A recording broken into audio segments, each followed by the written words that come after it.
Good evening, Cheeseheads, and welcome to another edition of the Cheese Room podcast live on YouTube.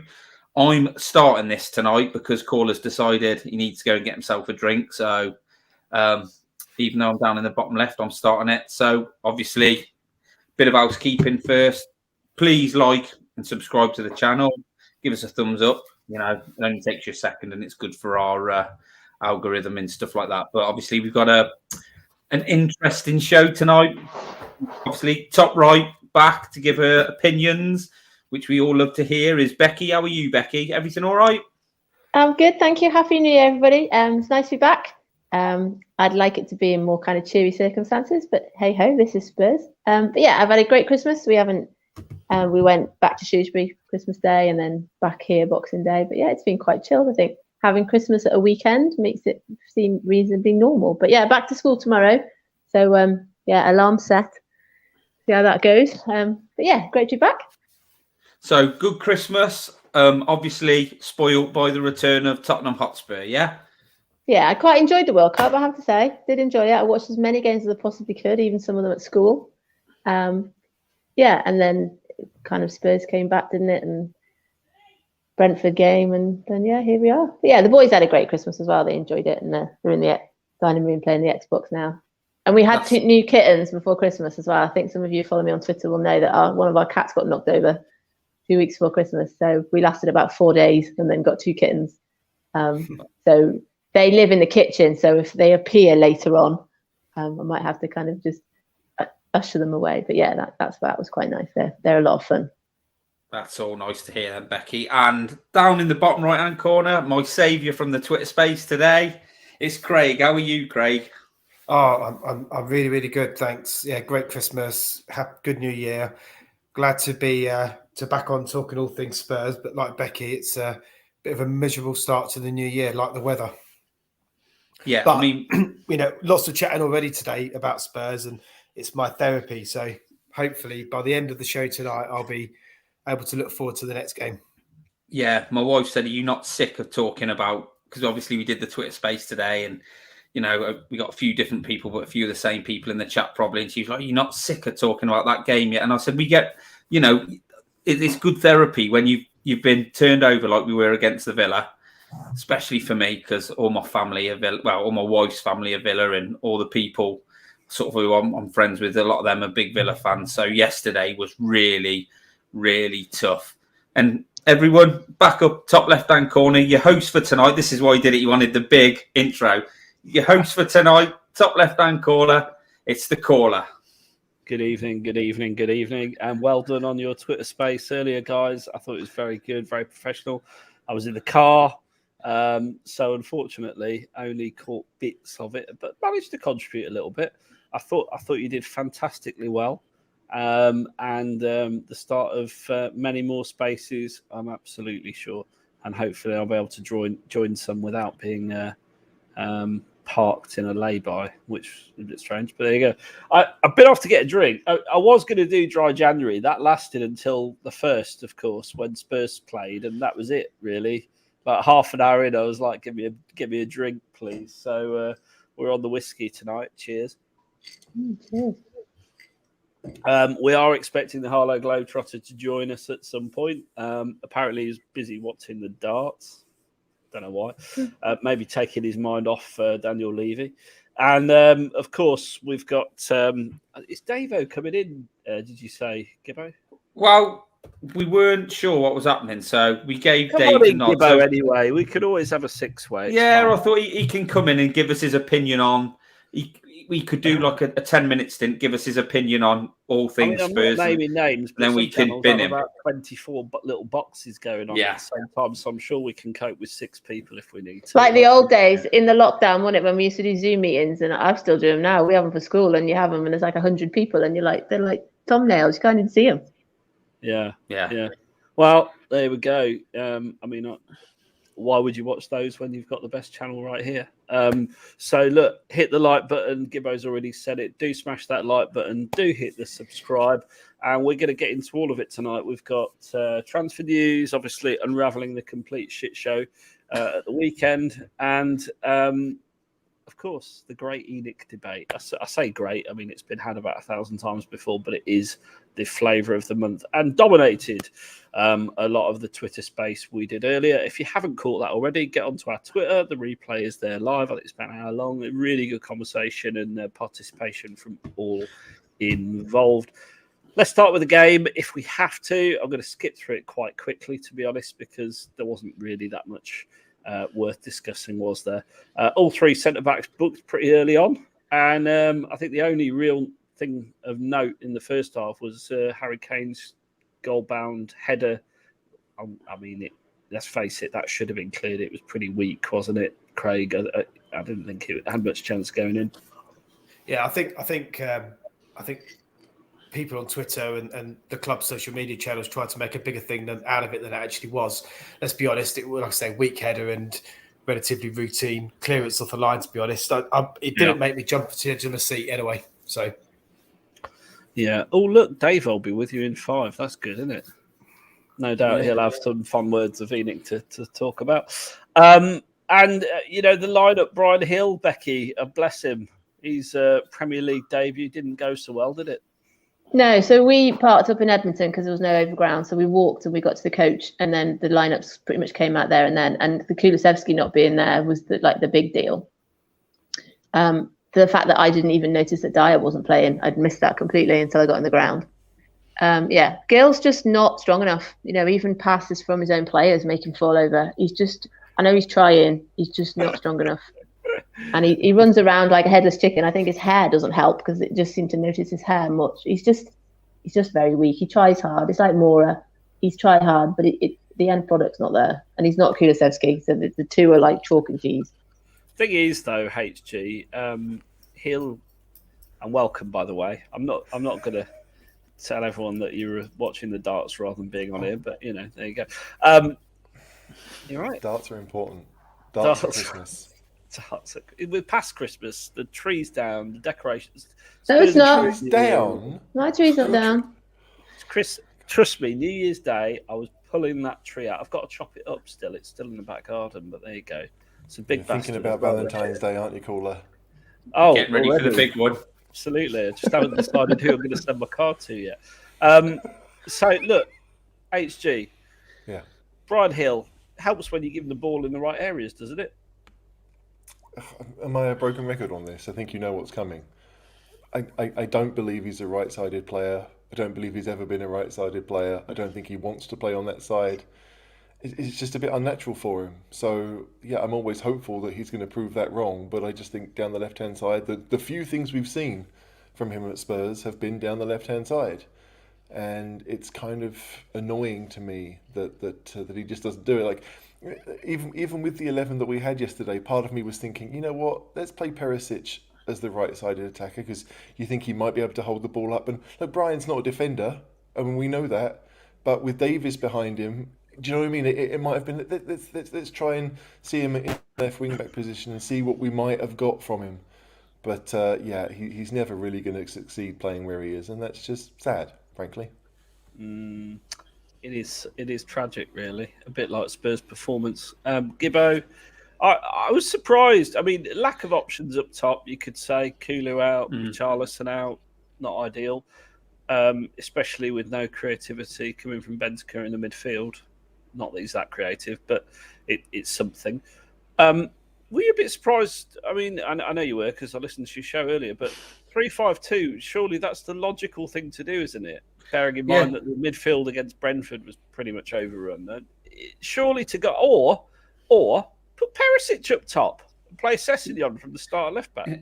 It just feels like what the fans. Well, obviously, then someone like Conte is not going to just do what the fans say. But like we come up with these ideas. Why can't we? Why don't we do that? Why don't we try something different? Why don't we? Why don't we try to do something different? And it's just like. I don't understand it. He tried it and it wasn't too bad, before the World Cup. You'd have thought, looking at that squad yesterday, looking at the players he had, you'd have thought he'd have probably done that.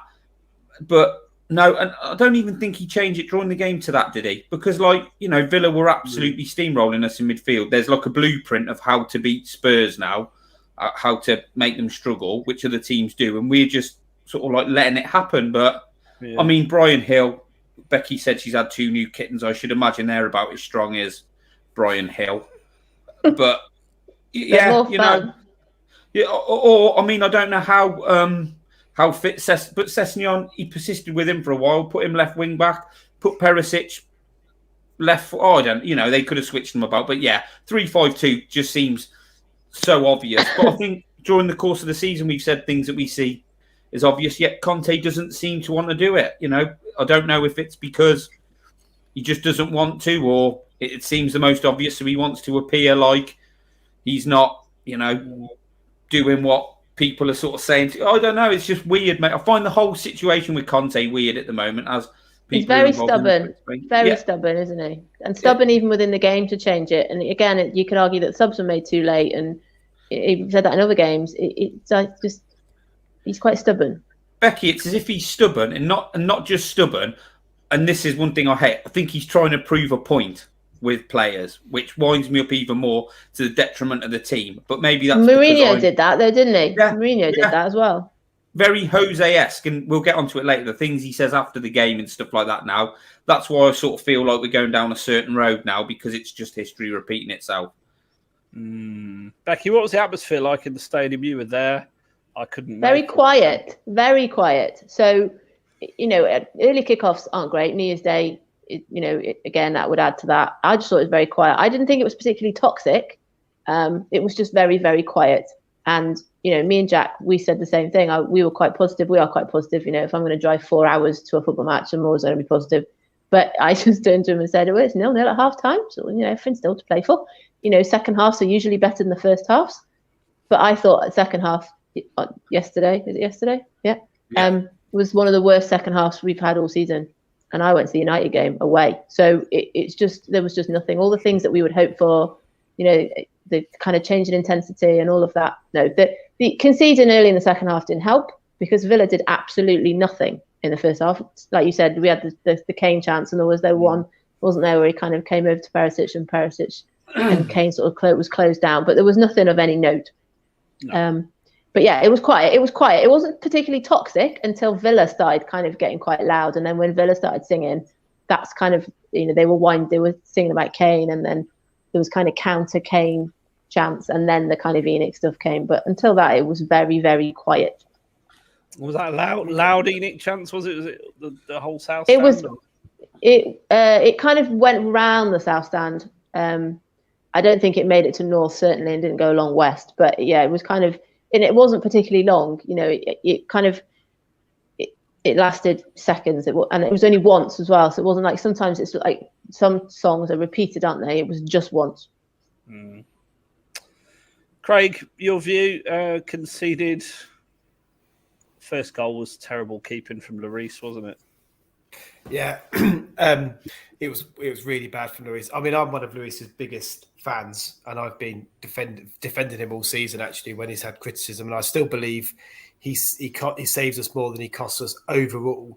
But it really was one of the worst gaffes I think I've seen from him in a while, to be honest. And with us and the way we're playing at the moment and the lack of confidence in our team, we can't concede first. We just can't. We've got to get the first goal to have any chance at this moment in time. And as soon as he made that gaff, I think you saw it, the confidence in the players, their face, it just drained away from them instantly, didn't it?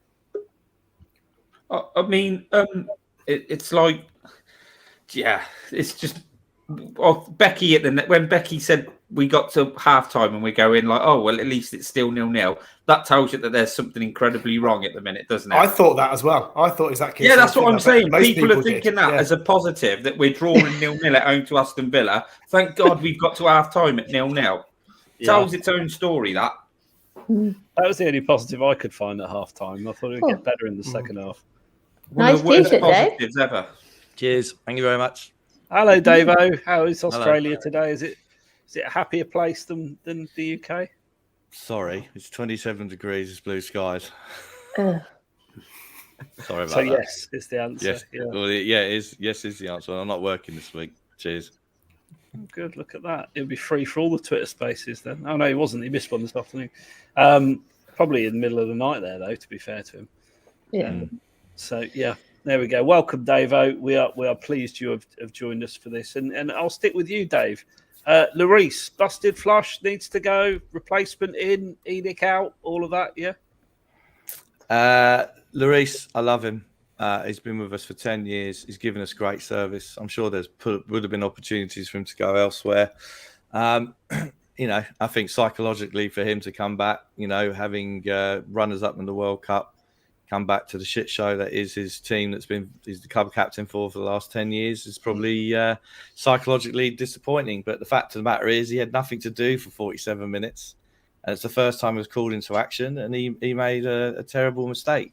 So I think in the summer, we buy his replacement. I think he's got one more year left on his contract, I think. I don't want in the summer for us to buy a potential goalie who will learn off him. In the summer, we buy his replacement and in a dignified way say to him, do you want to stay for another year to guide him, or do you want to go back to France? And that's what you do. Yeah, definitely. I suppose the problem is who that keeper is, but I guess that's a story for another day. Second goal, I mean, heads just went down, didn't they, Gibbo? After that first goal, it didn't seem like there was much fight in us. And interestingly, Conte on the sideline, bearing in mind he's normally like a jack in the box, he looked like he'd had a sledgehammer to the skull. Yeah, that's another worrying thing to see. But yeah, I mean, we had half a chance from Perisic, but I think he should be doing better there. But the goal from Luiz, Basuma just never tracked him, did he? I mean, Basuma was poor yesterday. So, look at a player, how good he was and what we thought he was going to be. He got worse. So, yeah. I mean, it was a tiny bit of play from them, but I did say to Craig this morning. Something happened there. Am I back? Am I back? Yeah. I did say to Craig, I don't think it was Craig. Did I say it on a Twitter space, Craig? It's just like our midfield just retreat, don't they? When other teams are attacking, they just retreat, and that's what we did. What about your man Højbjerg? Where was he? He had a poor game. He had a poor game yesterday. Even good players have. And shouting at everyone, flappy hands. He was poor yesterday. The whole team was poor, but he wasn't very good. It's probably only saving grace was that Basuma was worse, in my opinion. But look at that. That's disgusting, isn't it? 56 people watching, only 17 likes. I can't believe it. That's worse than midfield than our midfield's performance yesterday. Surely, hit the like button. Are based on Tottenham's performance. That's it. It's not about us. They're just thinking about yesterday. I'm not liking that. No, don't agree. Yeah. No, please let's hit that like button and take some viewers off last word on Spurs. Why not? We didn't like after that goal. I mean, what summed it up was that shot from Kane where it came in on his chest and it dropped down. He just sort of swung his left foot. It looked like obviously Kane's quality, but it just looked real Sunday League. I'm knackered and I've had enough now. Just swing my foot at it, didn't it? It was just he also lost the ball for the second goal. Yeah, just slow, turgid. That's the word I keep using for watching Spurs. It's turgid. Villa were hungrier for it. So in the second half, they came out as we expected we would come out, much hungrier, getting all the second balls. We talked about Gill, falling over like a piece of paper, but Kane was easily intercepted for that second goal. Davis did okay, but the fact that we're all booked, all the defence was all booked in the first half made a difference. Basuma's was a silly, cynical, tracking back kind of booking. It was all just very, very flat. And once it was 1-0, it was over. And although it finished 2-0, it was over at 1-0. And, you could just tell in the ground that there wasn't going to be this sort of, we're going to come back and, and the time wasting that was going on, which was the same time wasting that happened at Newcastle. But once it was 1-0, the game was over. And I don't think I've been and seen a second half of that poor for a long time where you could just see we could have carried on playing till today and we still wouldn't have scored. Yeah, it didn't look like there was much imagination in the midfield. Couple of points. John saying midfield's retreated because they're outmanned 2-3. HG, fair comment. We keep doing it. I mean, I don't think all three of the opponent's midfielders would have been running at them, but yeah, I get the point. We are outnumbered most of the time, so it's the logical thing to do. It's the safe thing to do. If you go for the ball and you don't get it, it then becomes 3-on-1 instead of 3-on-2. So it's a tough thing to do. But I do feel like with Spurs, we are very formulaic, and we line up in basically what looks like a 3-2-5, really, because that front three is super narrow, and they ask the wing backs to get round the back, which we can't, which we don't. They don't have the speed to do it. And so, yeah, all we can do is really play it to the feet of Son or Kane or Brian, and they don't have any space to turn with it. So what can they do apart from give it back? And the only passes available are the ones that we're forced to make. And there were a couple of times yesterday where we managed to actually work it through the middle at speed, which has never been our game, right? It's not what we are really there to do, but we managed to do it a couple of times and create half chances. But we almost seem surprised that it happened anyway. Like, it's not something we're really trying. It's like, oh, how did this work? So I hate watching, if Son finally gets to go wide, which is what he wants to do, you see Perisic running around the outside. And it's like, no, then you need to be running into the box. Run away from Son. You don't want to be near him because he doesn't want you near him. You're just going to bring defenders to him. It just feels like we're making silly decisions based on the fact that we don't really know how the other wants to play, rather than maybe we're basing it on what we're being told to do, and that's always a negative for me. The amount of times Son received the ball yesterday was back to goal as well, which I know I love Son and I talk about that a lot, but like you say, you're used to seeing him out wide, or someone's pinging the ball over the top for him to run onto, not receiving the ball with his back to goal. Well, and even the run, the chance that Kane had where it was headed off the line, the run from left to right was made by Perisic. That should have been made by Son. If Son gets there, he's got the ball and he might have a shot. You don't have to worry. He'll take it around the keeper and score. But because Perisic isn't right-footed, he can't do that. So although he can go around the keeper, he's then got to turn around and try and find a teammate. It's the same on the other side. If I don't want Doherty doing it for the same reason. And you want, if you're going to have inverted players, then you want those players to be the ones making the runs. It just feels like we have an idea, but the players selected can't do it, and so we struggle because the players themselves are not individually bad, but if you ask them to do something they're not good at, you're going to see what we saw yesterday. There's a lot of ENIC out in the chat. Don't worry, we're going to have that. Here's a nice one. Later. Wake up, you donkeys. Thanks for an intellectual debate with that individual. Might be quite entertaining. But we are going to talk about ENIC later on in the show, and I mock you not. I'm sure you've all the time. We must always talk about ENIC. There was no football match yesterday. We're fifth in the table. That's all that matters. We are not top of the league. Let's not talk about football. Let's discuss the real problem. That's why Davo is here. Yeah, absolutely. Yeah, that's Davo. You're right there. You say am I the real problem? Am I? ENIC or me? I've called you worse. Let's be honest. Couple of points there. Do you think we're missing a real DM as our midfielders are box to box, no protection from the back three? Craig, do you want to talk about this? No, I don't think we're missing a real DM. I think we've got one, or we've got the potential of one in Skip, for example, who's more than capable of playing in that inner three. But for some reason this season, despite what Conte says about trusting him, he's decided he doesn't want to play him. And I don't understand. I got it earlier on in the season when it was about fitness and wasn't quite there. Can't be an excuse now. It can't be a genuine excuse now. So I am a bit bewildered about why Skippy's not playing. But on top of that, Højbjerg, I think, can do the job as a defensive DM perfectly well.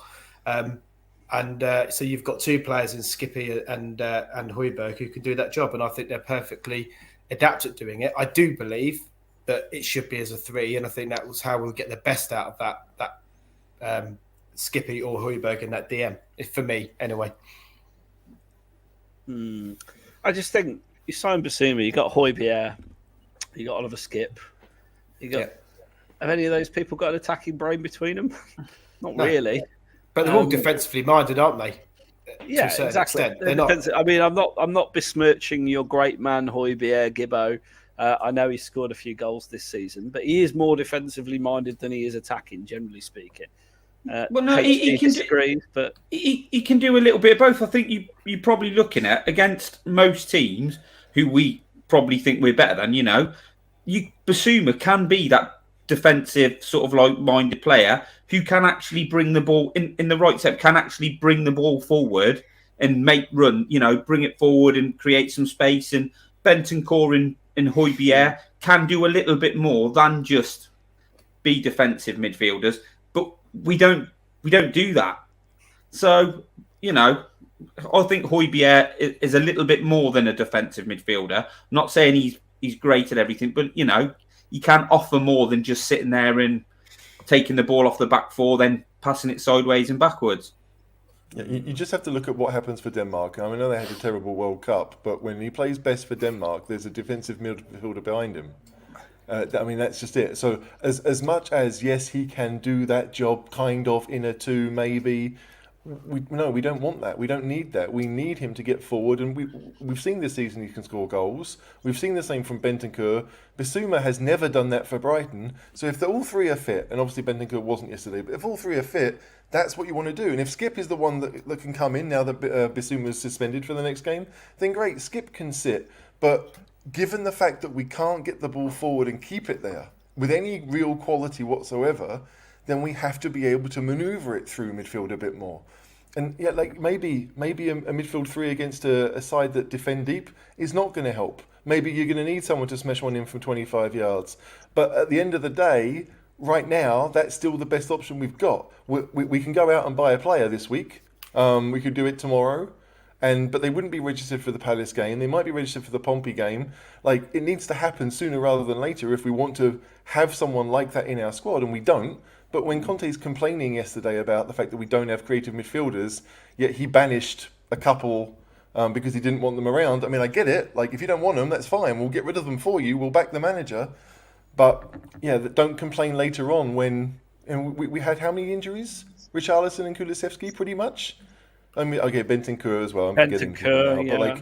But it's not a huge amount of players. I mean, they're important ones, two of them especially. But it's not a massive injury list, and yet here we are, unable to deal with it, and that's just not good enough.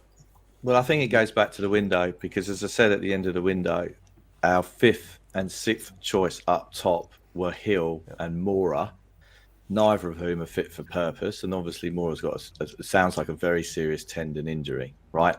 So I we want to have two fighting for each place. That's a sign of a decent squad. And really what Conte's been saying in the last couple of weeks is that we've got four fighting for three up top, which is Richarlison, Son, Kane, and Kulusevski, right? So we're lacking there, and I felt that we lacked that at the end of the window.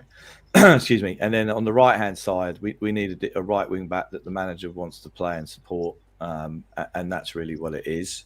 And that's where we were left with yesterday. And I think I think it's better if you're going to have two in the midfield, then when one of your three centre backs have got to step into the midfield more and play a part there. And all joking aside, you would imagine that Romero and Longley are equipped to do that more than your Davis and Tanganga, Sanchez and Dyer, maybe Dyer a bit, but they're not doing that at the moment. No. And so I think that's so where we were let. We come back from the World Cup break, where you would imagine that he's 50% of the squad, maybe more, have spent a decent amount of time with Conte in the last 3 to 4 weeks.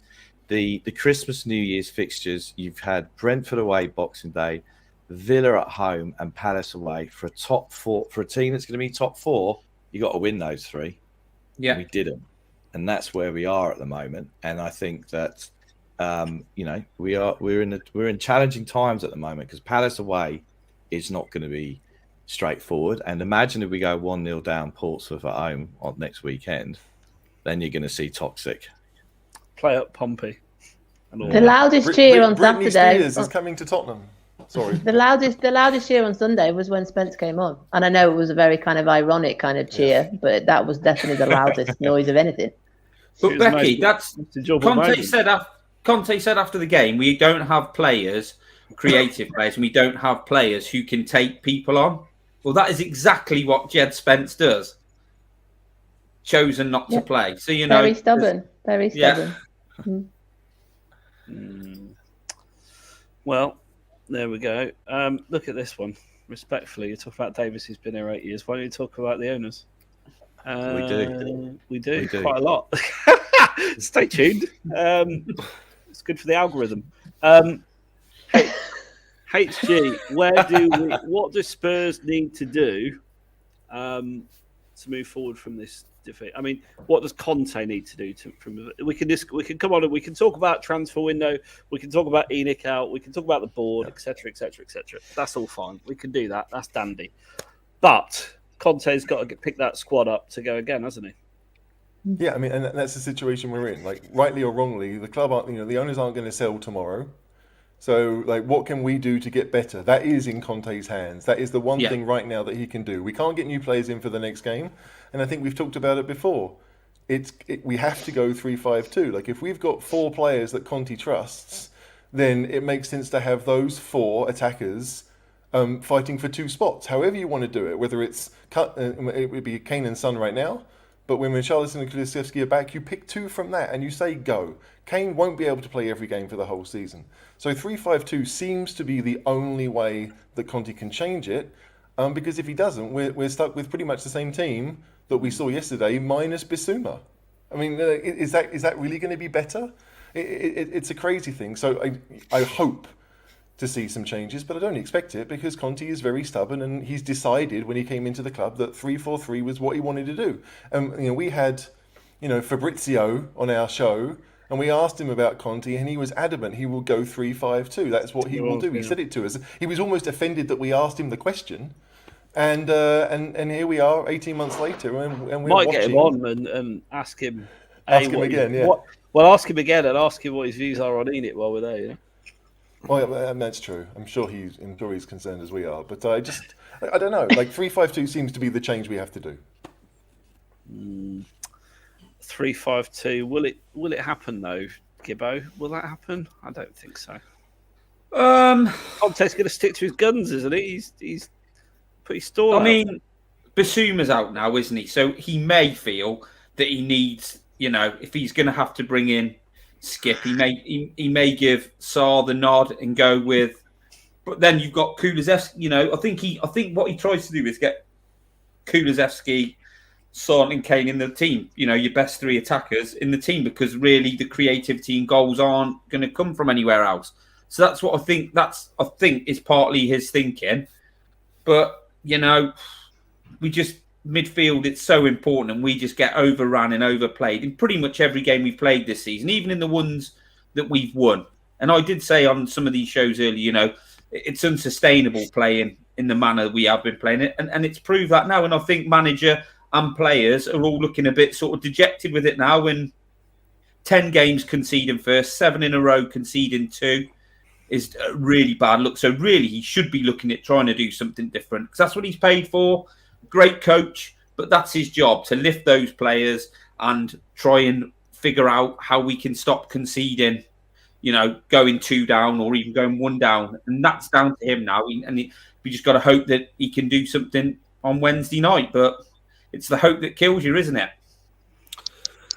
It is. Becky, your view? Yeah, and we heard this before. I remember saying at Leicester when he changed formation, and then things changed at Leicester, didn't they? And there was... It seems, and obviously been on other channels and had other discussions and seen things on Twitter, everybody seems to say the same thing. The only person who seems to want to do it, to not want to do it, is Conte. And if he doesn't do it on the Palace game and we lose that again, it just continues to fuel this idea of, is it Conte's fault or is it the board's fault? And people who follow me on Twitter have seen that I've said you can't have one without the other. If he isn't going to commit, they aren't going to back him. If he doesn't come out and say that he's going to, they aren't going to. And equally, he says he's not going to stay because they aren't going to back him. It just goes backwards and forwards. And I've had lots of people mention about Arsenal, about the process that they were under. The difference was Arteta said he was going to stay, so they could continue that. Because Conte won't say one way or the other, we are stuck. And I'm not defending the board, but if it was in a school situation where we were going to put funding into somebody and they said they were going to leave in 2 weeks, then we wouldn't put the funding in for them. So I do kind of get that to some point. But going back to what you said, is where we are now, and things aren't going to change dramatically tomorrow, he would get a bit more support from us, I think, if he did change formation on Wednesday. Because when we think, well, he's actually listening to some people, or he's actually got he's not being so stubborn that he isn't going to stick with it. He's actually going to try different options. Because like I said on Sunday, you can see with the players, they're so low on confidence. They don't seem to look like they know what they need to be able to do next. And in the past, when we have gone down, we always look like the intensity increases, and there's none of that on Sunday. So the players look like they've lost, and it might be a one-off, and it might just be that they were lethargic. But after having all the time off from the World Cup and him talking about how all the players that he spoke, he's worked with, it was just very hopeless on Sunday, and that's the problem. Maybe they had a massive New Year's Eve. I mean, I did. I was singing Harry Styles at 2:00 in the morning and Depeche Mode. And let me tell you, the suburb of the south of Sydney were very appreciative. I mean, I saw some of it, I think, I've got to be honest. Was it Harry Styles the way it was, or something that? No, mate. It's Sign of Times, mate. Sign of Times, yeah. His debut song, to be honest, but yeah, his debut single, brilliant. Well, look. Speaking of Conte, here we go. I was very clear with the club, and in the summer, people spoke about Tottenham as title contenders. I'm not sure who he means there, if I'm being really honest, but there you go. From my experience, it's a bit crazy to read this out, but you have to accept this. To become title contenders, you need a solid foundation, 14 to 15 quality players, and the young players to develop. And every season, you had 2 players. You've seen this quote, right, Coz? Yeah, and you need time and patience.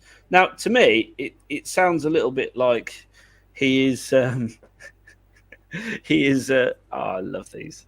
The clock is ticking. Whose clock? This little one up in the left-hand corner. Genuinely, go do something happy with your life. I mean, and Marmite. I just mention the board briefly in what I just said. So no, but you didn't slag them off, Becky. No, that's what we're here to do. Like, hang on a second. If the content of your show is to completely slate the board for 5 hours, you're in the wrong place. Why don't we? But we absolutely will have a discussion about. Yeah, I'm excited for it because, quite frankly, it's the biggest thing going on in the fan base right now. But it's a bit pathetic, to be honest. But the way that certain people are conducting themselves in the chat. So get a grip. Gibbo, you wanted to say something? No, I just said, look, we can sit here now. And obviously, we've all got our own opinions. Dave is an ENIC out. Dave's been on the ENIC out train a lot longer than any. So we could say over to you, Dave. Just give us a couple of minutes on your opinion of ENIC's tenure and why you want him out. But would that pacify everyone? Because, like, from my opinion, yeah, someone can come and take over from ENIC. Great. Brilliant. I'd love that if somebody came in tomorrow. And I think a lot of us are like that. But obviously, we're talking about the game, which is what the show, we're just talking about the game and why it went the way it did at the moment. Yeah. Like we always do. We always talk about the game, and then we talk about other things that come up. I mean, I don't know. It's like they don't usually watch the show. The thing that got me from the Conte's press conference or whatever it was is that it was 8 minutes long. Now, he normally takes an age to get a sentence out anyway. But he just sounded like Mourinho. He was just kind of going round and round in circles, and that's what was confusing. He was either throwing the players under the bus or he was defending them, saying that we've done, we did too well last year. And it was just, I've listened to it and gone, blimey, he's confusing me, and I'm not one of the players. And it's just, that's the bit. And then he said, didn't he say that it was a great game or a good game or something? And that's when I was a bit like, what? First half. Wasn't a good game. I mean, like if you take that quote on face value, right? 14 or 15 good players. Now let's imagine that the team that did really well at the end of last season that got 4th place, let's imagine that only 9 of them he considered to be good players, right? Because maybe, Winks played a few games, but he wasn't part of that team that got through. Romero, Sanchez came in for the last few games, but the front 3 was pretty much set, and that's what got us there. The front 3 were what got us there, really. He might think Emerson Royal's not fit for purpose. I could understand that. Same with Sessegnon. I could understand that. So if there are 9 players that he trusts, he's gone out and bought Richarlison. Let's hope, let's assume that Conte was part of that process. That would be 1 more. Doesn't help the first 11 because he's not probably going to dislodge one of those 3, but okay, we'll do that. Richarlison came in. Bissouma came in. We've all seen him play well for Brighton, not just against us, but in the Premier League. So I think we all thought that was another player that, again, you assume he wanted, that he trusted. We could sit here and now guess that maybe with a year left on his contract, it was a Levy signing. We don't know.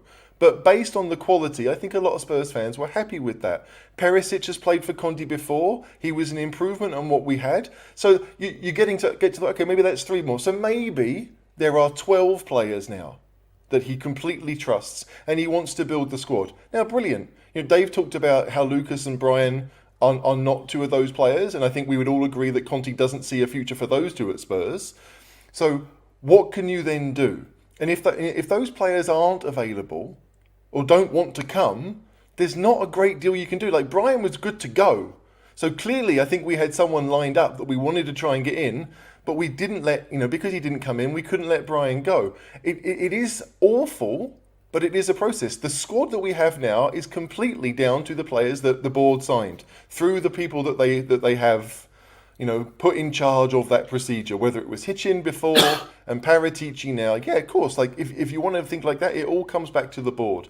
But right now, if Conte thinks that we've got 12 players, and I'm guessing here, if Conte thinks we've got 12 players that we trust, that's not enough to win the title, and it's probably not enough to get to the top 4. So the issue then becomes, well, what are we doing with those players? And we've lost a few of them to injury over the season so far. So maybe it's no wonder that we're struggling. But I think the issue that most Spurs fans that we've talked about here is not necessarily that we've had injuries, because that happens. And annoyingly, they've happened while they've been on international duty, not playing for Spurs. That makes it even worse. But you get a situation where, well, what are we getting the most from what we have? And I don't think any of us, whether we're ENIC in or out or whatever, think that's the case. Would that be true for all of you? We're not getting the Absolutely. best we can from the people. Yeah. So I think And the some thing is- players have gone backwards. So some players in that 11 or 12 that he started with have gone different than they did last year. like Son, for example. And Son, yeah. There's a couple of things here, isn't there? Like, we can absolutely talk about ENIC and a change in regime. That's fine. No problem at all. I can talk about that till the cows come home, as can Dave. But I don't think Conte deserves a free pass here, does he? Yeah, hang on a second. Like this thing here, like none of us want Conte gone. Am I right in that? Correct. No. Right? Correct. None of us want Conte gone. So that, I don't know where you're getting this from, Mr. Marmite, because we've not said it, and I don't think we believe it. So it's a strange one. Sorry, caller, what's the question again? Question is, does Conte deserve a free pass, Davo? No, he doesn't, and nor does Paratici, and nor Yep. does. And I was nor going does to Paul. mention this because one of the podders, Franco, is in the chat. Hi, Franco. Good recruitment would be better than spending lots of money. I'm amazed Paratici's getting a pass if Conte is so unhappy with the recruitment since he's been there. Yeah, so Franco and the guys did the post-match pod. Check it out, everyone, because he made Franco made some really good points, and that was one of them is about Paratici, because Paratici was very happy to give that interview on Levy Vision towards the end of the season, where he extolled the virtues of Bentancur, Kulusevski, and Romero, but we didn't quite hear so much about the 50 million he's spent on Emerson, Hill, and the rapping goalie. The fact of the matter is that Conte at the moment, the mood around him and pervading to the team is that he's not a happy camper, and it looks like the team's not a happy camper. As I said, after 4 weeks where at least 50 to 60% of the squad are off, and they're training, they're working with Conte day by day, I'd expect them to be more reinvigorated. Paratici, if you lined up with success rate, I think we're probably looking at maybe 50-50 success versus failure, of which has been argued on this show before. That's a massive upgrade on Hitchin, Baldini, Anything Kamali. is an upgrade on Hitchin, surely. Yeah, but I think Hitchin's been very conveniently made a scapegoat for everything, which frankly is the way that Levy likes to operate, because he likes to have that scapegoat in front of him to provide him with the cover that he has, right? And that's the way I see it. So I think Conte, in terms of if you look at what players he's improved, which we've just talked about now, there's not a lot. In terms of Paratici, I get concerned when I read things about that when Paratici likes a player, because I'm not sure he's has such a good eye for a player. I'm not convinced about it in terms of his signings. And then obviously the ownership, which we could talk about now or later, or Or is this what it's like being trolled on Twitter? I'm not on Twitter. I think is this trolling? I mean, what it is? I'm not really sure. I think it's. They If seem to be anyone knows, enjoying Paula it. knows. To be honest, it's bizarre. To be honest, but there you go. I mean, Hope before you we get enjoyed onto the show. Hit the ENIC, like before we get onto ENIC in or out, I mean, the most salient question to the panel we should go around is: Are you? Use the word salient. You'll confuse people. Are you anti Marmite or for Marmite? I've always been I love anti Marmite. I'm for Marmite. Anti. Oh, What do they call no, it? What's it called in Australia? Vegemite, isn't it? Vegemite. Vegemite. Yeah, It's a different product, Becky. yeah, it's Yeah. not Oh, the is it? same. Yeah, Oh. don't get. It's a bit like crossing the yeah. Yeah, Becky. It's Wheat Bix. Don't cross the in street. Australia. It's Wheat Bix or Weetabix. Come on, please. All right then. Let's ask this question. We move on from the game. We move forward. What do the few chance of Levy out? What do the club do in the transfer window now? Do you think, Craig? We've seen reports of a £30 million transfer budget, and that's it from the very reliable, to be fair, Paul O'Keefe. What is the next move? We have to back Conte, whatever backing Conte looks like. And I like to think, and I've said this many times on the pod, and I've seen evidence that we've had a clear strategy in place around our transfer dealings over the last two windows. We've made good signings, as you know, HG's talked about already in terms of Bissouma and Richarlison being one of those 60, 70 million pound players that he talked about yesterday in his press conference. And we've always said, and I think we've talked about on this pod before, and I think it's been mentioned by Conte himself, you don't transform this squad in one window or two windows. It is going to be 3-4 windows in order to get to where Conte probably wants us to be. And HG's point, what he made around, he had 11 good players last season. We've now got 2 more on top. So what's the aim of this January transfer window? For me, is to have 1 or 2 other players come in who Conte can truly trust. And I don't see that necessarily being, having to be a 60 or 70 million pound signing. It has to be someone that is the right player, the right type of player that comes in and ultimately improves our squad, preferably our first 11 in one way or the other. So I think that's what we need to try and address, is get at least 1 or 2 players in those key positions. For me, if I was Paratici and Conte, it would have to be right wing back as a priority and centre half as a second priority. I think other on that, if you're looking at a to-do list, we've got to sort out the dead wood around the squad. We've got to sort out these players on high wages that are, we're subsidising on loan at other clubs. 30 million a year, Craig. 30 million pounds a year on players that don't even make a match day squad. Exactly. And, we've got to find a solution for those one way or the other, because that's going to free up funds to enable us to do what we need to do in terms of new acquisitions into the squad. So that's where I'm at. But I do believe, and I have seen evidence, there is a strategy. We've got a clear plan in place. The signings we've made show that. And I trust Paratici, for me, has enough money in the bank to say I trust what he's doing, and hope that we'll see that in January one way or the other. But what I would say on top of all of that, it doesn't mean anything is if in the interim Conte is not getting the best out of the squad he has available to him now. Can I just one question, because I think maybe some people in the comments are asking it. Like, Craig, you talk about this policy, this strategy that you see. What is it exactly in your eyes? Yeah, I think it's about, for me, it's about creating a squad that can play in the system that Conte wants to play.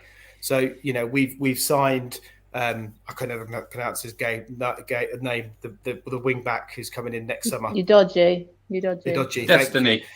Destiny, who everyone's raving about and is doing fantastic things in the club that he's doing. He comes in next season straight into that wing back position and is going to improve us. I don't think anyone at this moment, from what we can see, that doubts that. If we get rid of Conte and we bring in Poch, for example, and he goes to a back 4, well, suddenly that strategy or that transfer plan's pointless, because that's not what he plays his best football in, because he's a wing back. So I think we're seeing him build players. Season, Craig. Say again? I said, but Conte doesn't have a contract at the end of the season, and it doesn't. Well, does he or like doesn't he? he's gonna Because you renew it. hear different things. So you've got some reports saying we've got a year option to extend. You've got others that haven't. So, where are we? I think the reality is, I've said this in our chat before. If he wants to leave, he will leave. It doesn't matter if he's got 2 years, 3 years, or 4 years on his contract. If he's had enough of the project, he doesn't want to be part of the project, he's going to go. So let's stop moaning about the project or worry about the contract, and let's create the conditions for him to be able to improve the squad, improve the team, and ultimately get us to where he wants us to be.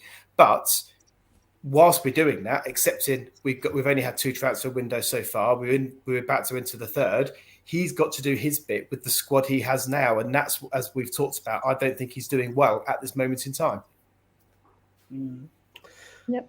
Are they Conte signings, HG, that we've made so far to fit the Conte system? Someone's removed the comment that I wanted to talk about, but thanks very much for that. Bentancur and Kulusevski clearly do or did, right? I mean, that they added to what Conte was trying to do. And I think if you look at the three, if we are sticking with the 3-4-3, then we've talked about it. We need a right wing back, we need maybe a centre half, and we need probably someone who can do something similar to Kulusevski on either side, really, but probably who likes to play down the right. That's what we need if we want to improve that 11 more than anything else. In January, we know it's not easy to find those players. Like Bentancur was unwanted by Juventus. That's why they let him go so cheap. Kulusevski, they wanted big money for him, so we did the deal we've done where it's like, the 18-month loan and then 7 million euros a year for 5 years or whatever it is. But we managed to get that one over the line. Juventus were happy that we offered them that much money.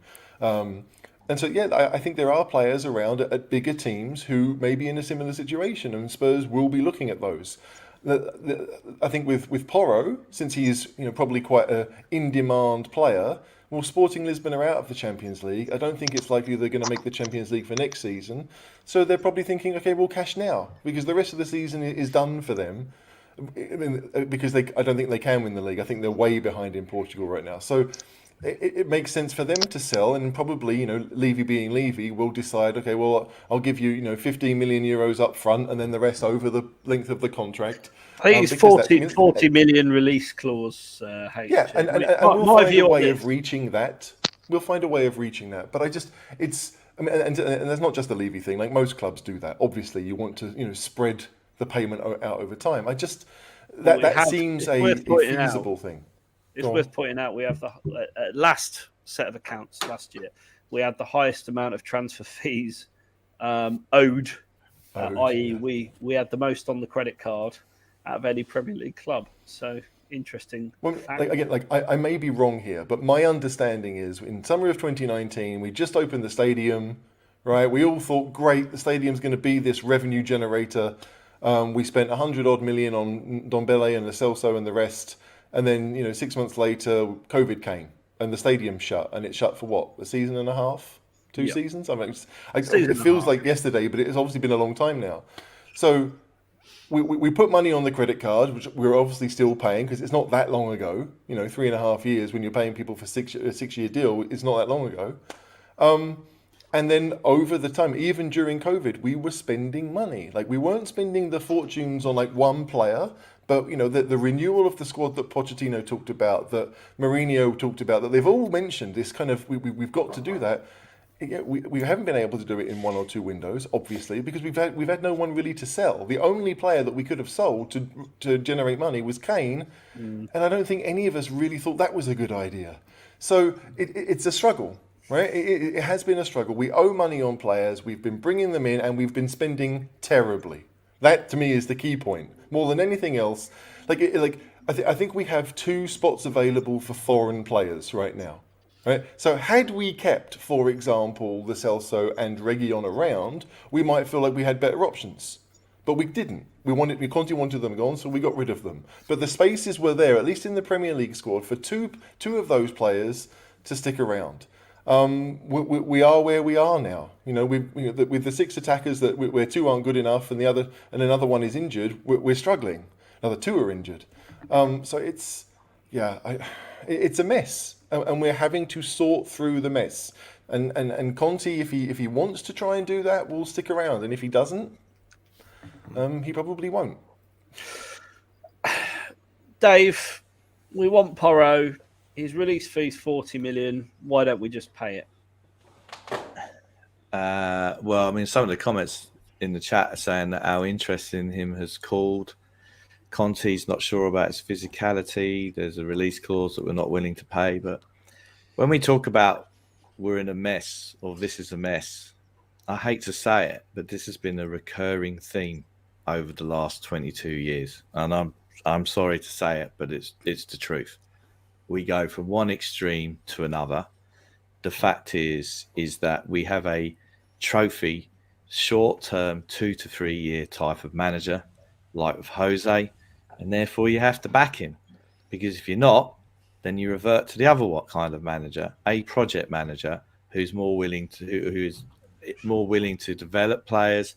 And when we buy these young potential players in the 15 to 20 million mark, then they do so with their consent and things like that. And that's where we are at the moment. I mean, this whole Conte thing is, as I said on the show, the last show that we did was Conte is the best manager that ENIC have ever hired. He's got ENIC exactly where he wants them. Look what he did with Chelsea. He successfully sued them for constructive dismissal. He was taking training when they'd appointed Sarri. Remember that? He was taking the training. Everyone knew he was going. Him and his team turned up at Cobham, took the training because he'd no doubt been advised, well, you're not gone yet, so you turn up. And that's what he did. So he's played Levy beautifully.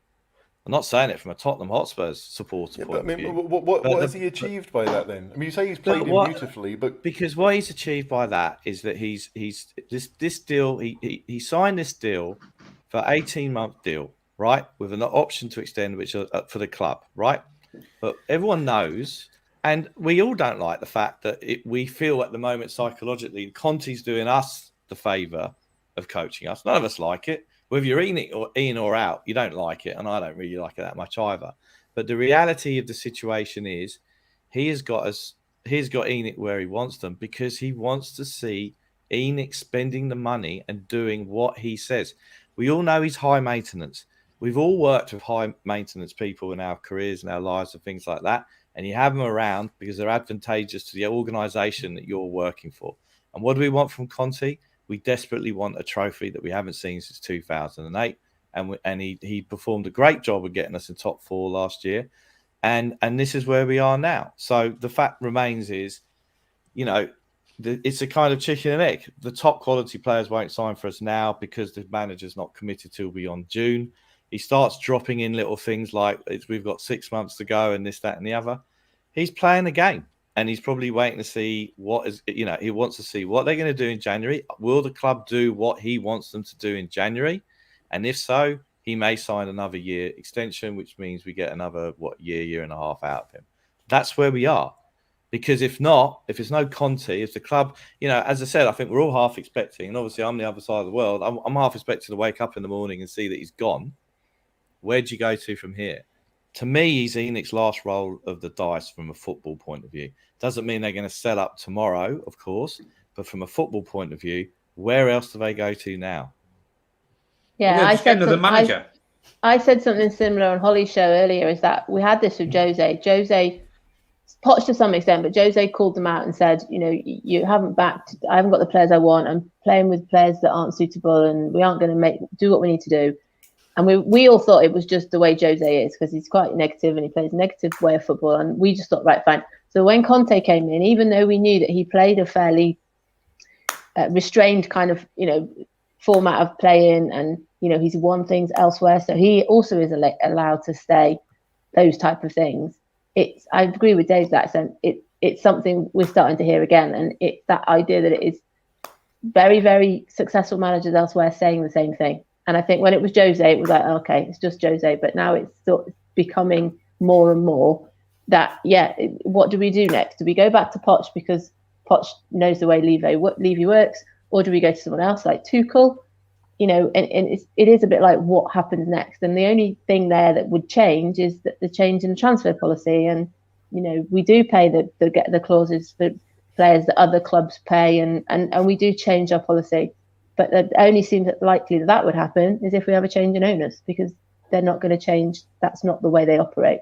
So we are in this Yeah. chicken and egg. This vicious cycle is going round and round. And Do you the think only this way is what right would now, happen? Sorry, go on. Sorry, go on, caller. No, I was just going to ask Gibbo, do you think this is what would happen? They will simply think reappointing Poch will buy him another few years.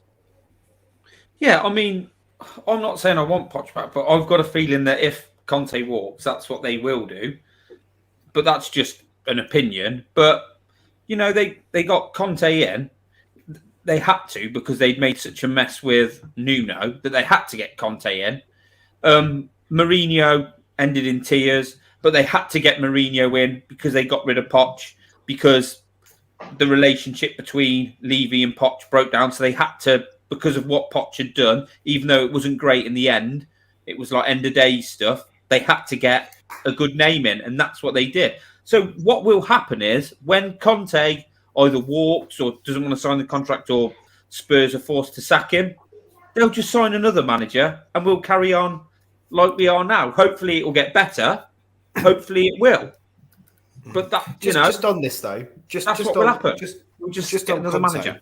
Yeah, just on Conte though, we're talking about he's not being backed. He's not happy with the squad he's got. He wants these 60, 70 million pound signings, as he sort of said in his press conference yesterday.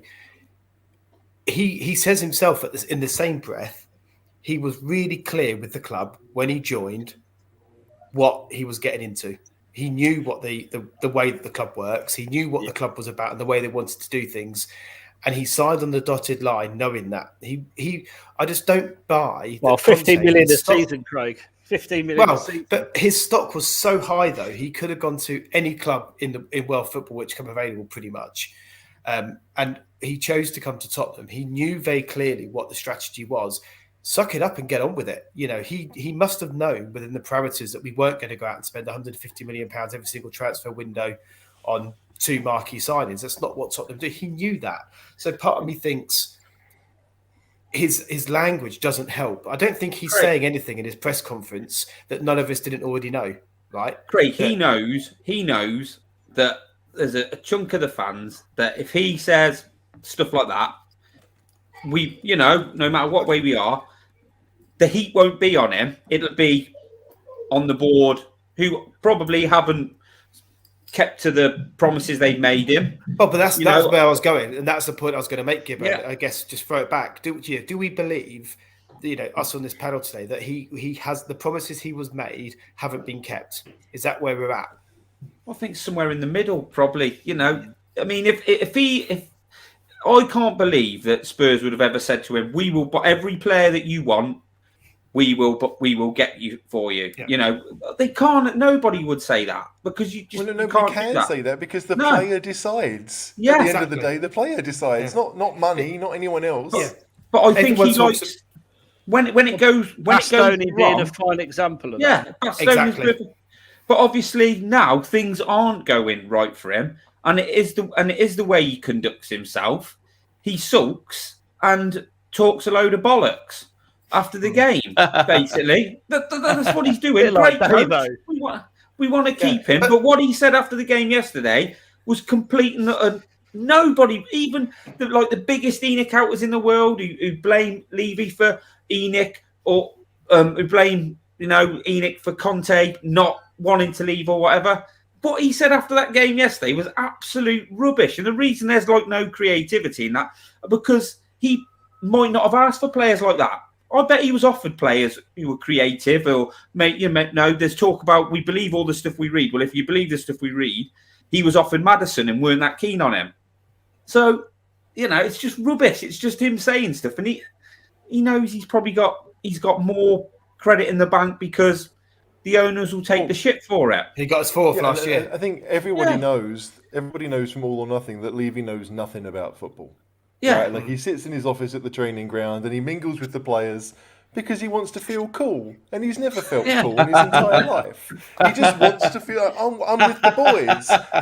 And I got that impression when I watched the documentary. Yeah. That is Levy. He knows nothing about football, and he's proven that many times. But also, really, I think someone has said today that his board hasn't changed for over 20 years either. So they all just nodding dogs, and they just sit and nod and agree with whatever he says. So if you've got him, you'd hope, we've all sat in meetings. You'd hope there's somebody in that meeting who just goes, hold on a minute, but it doesn't sound like any of them do, and they all just sit there going, "Yep, that's fine." And yeah, I watched it back again last week, and it's cringy how he sort of, high fives them and sits there and talks to them like he's his mate. It's like, David Brent. God, it's awful. Yeah, I mean, I thought Becky, that's what the fan rep is for. That's what the fan rep will do. I'm sure of it. Well, when? No, When? No, I'm The kidding. fan rep's on Obviously, the way, isn't it? The fan rep's on the way, Davo.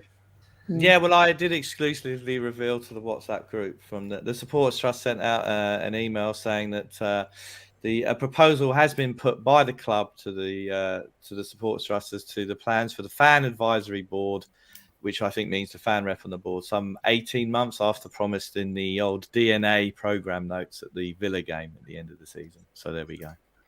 But the thing with Levy is so funny if it was someone from the podcasting community, wouldn't it? Who would your ideal fan rep be, Davo? Well, it's not Diver the Fiver. That's a start. In fact, I'll tell you what. I'm voting Becky. Becky, I want you to be the fan rep. Thanks. I'm quite good in meetings. I can kind of hold my own. I'm quite good like that. I'm not offended. Then you're overqualified, Becky. No. Parent what teacher, governors board or meeting. the fan rep? Yeah, no.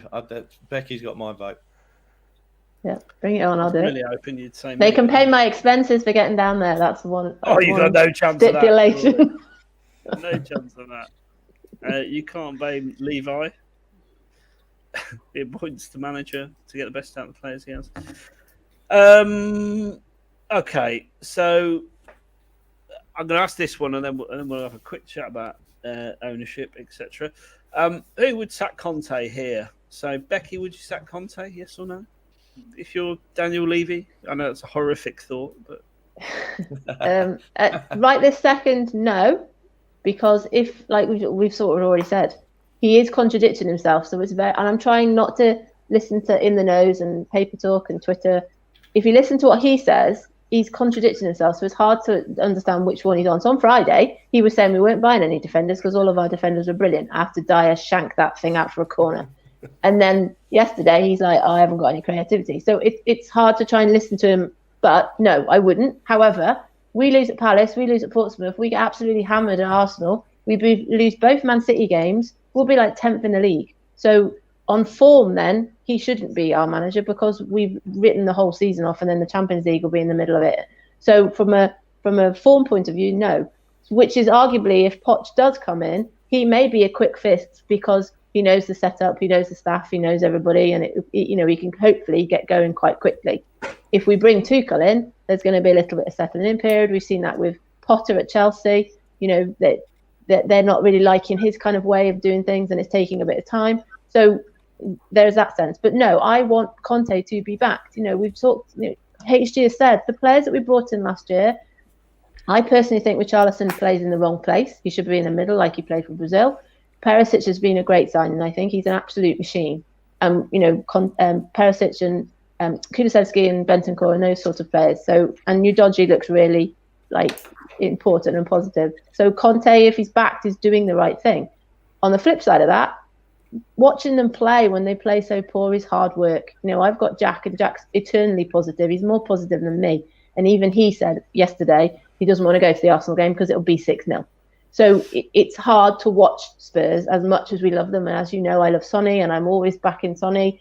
But something's happened. He's either playing out of position or it's just hard. So quick answer, no.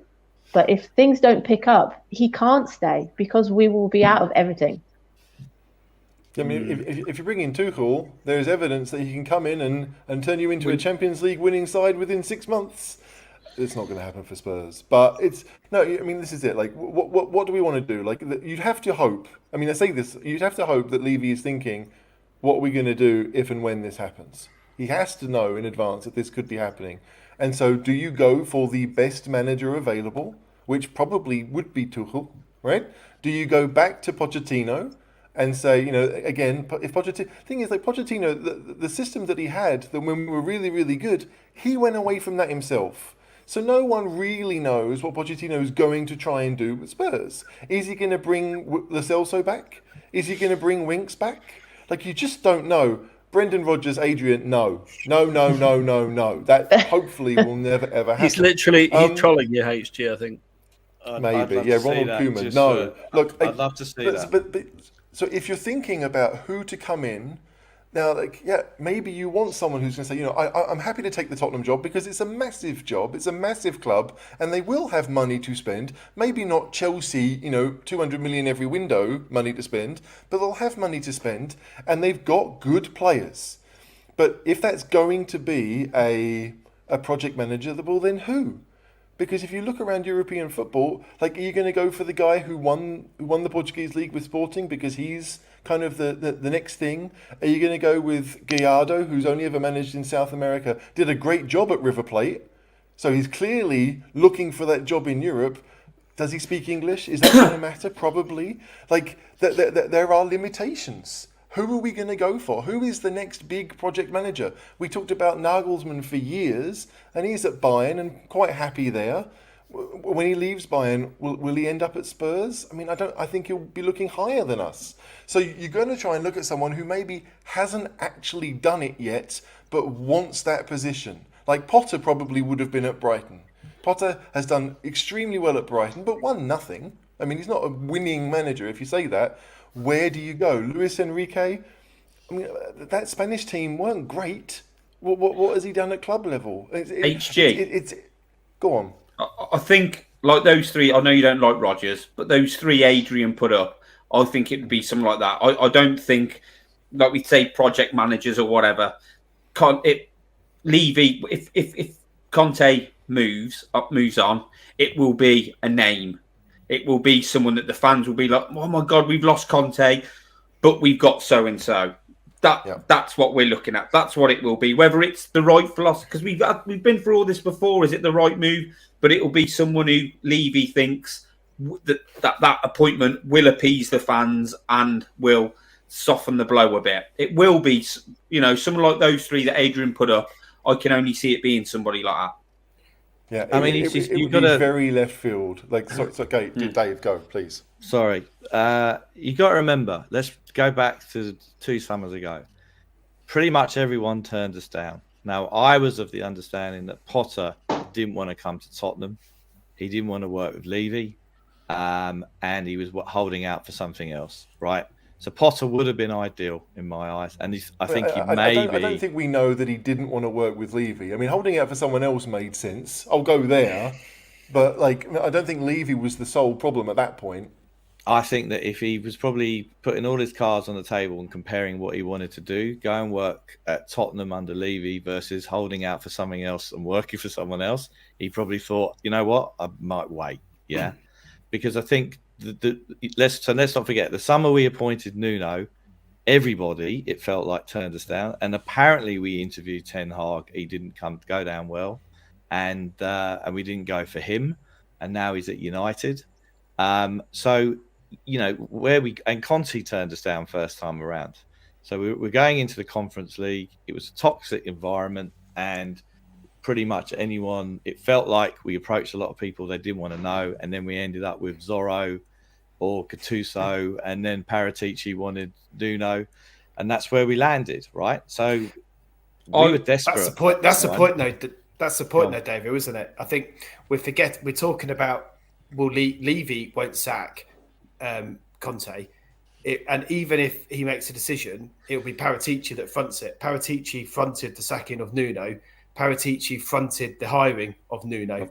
If you look back at the actual press releases, it was Paratici that released the press release on the website and said he made the decision to sack. So, you know, that goes back to the point you made, Dave, about Levy will hide behind Paratici, and that's what he's there to do. And just to go back, by the way, and I'll tell you why, Fonseca turned us down. He never got offered the job. And if you remember what he said, Fonseca, when he was interviewed about that, was he had a disagreement with Paratici on style of play. There was no mention of Levy in that.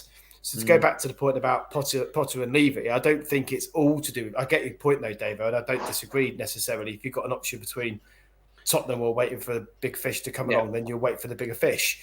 But I think Paratici is just as important in this dynamic, you know, than Levy is, you know, who in terms of what happens with Conte. Levy does not want to sack Conte. He can't afford to sack Conte for all the reasons we've talked about. It's just not an option in my mind's eye. What happens with Spurs is, like you said about the bigger fish, we would have had Van Gaal over Pochettino, but Man United sacked their manager and Van Gaal took the Man United manager. I believe we would have gone hard and probably had a good chance of getting Nagelsmann, but Hansi Flick took the Germany job and Nagelsmann got offered the Bayern job. Both of those, for Van Gaal and Nagelsmann, no-brainers. And then we're left with, Conte didn't fancy it at the time, and then you're left with they can't make their mind up what they want to do, and you ended up with the shit show that happened. That's what it sort of looks like how it played out for me. So with all those things that happened, but it was a shit show. But I think when like we said about Potter, when push comes to shove, if you get offered the Spurs job, or you think there might be another job around the corner for you at a bigger club, that's what these coaches are going to do, aren't they? Yeah, I mean, it's what Conte's doing right now. Yeah. I mean, it's exactly the same. Whether it's manager or players, we are where we are in the food chain. Yeah. Right? Players will wait for a Man City or a Liverpool or a Chelsea, and now, considering how well they're doing, Arsenal as well, over Spurs. Managers will do the same. So, when you have Pochettino sitting there, who clearly loves the club, lives in the area, is just there. It feels like having Gareth Bale back. Do you know what I mean? This idea of we've got this guy who did really good for his first time around. Let's bring him back and see what he can do, and it's there. But is that really the way to go? No, we have to make the decision. You're right. Levy has always gone for the name. Even with Santini, he went for the name. Right? So, I understand why you would do that, but that's like me asking my wife, who's the best footballer in the world, she'll name me the players she's heard of. She won't tell me why they're good. Of course, why would she? She doesn't follow football. But that's what you feel like you get with Levy. You get the same idea that I've heard of him. This is good. Yeah. Right? It's almost like the Danny Rose philosophy for footballers. Can we buy someone we've heard of? Well, Levy does that with managers all the time. But Tuchel will be that person. It's going to be Tuchel or Poch. If that's the choice ahead of him. If Tuchel's available still.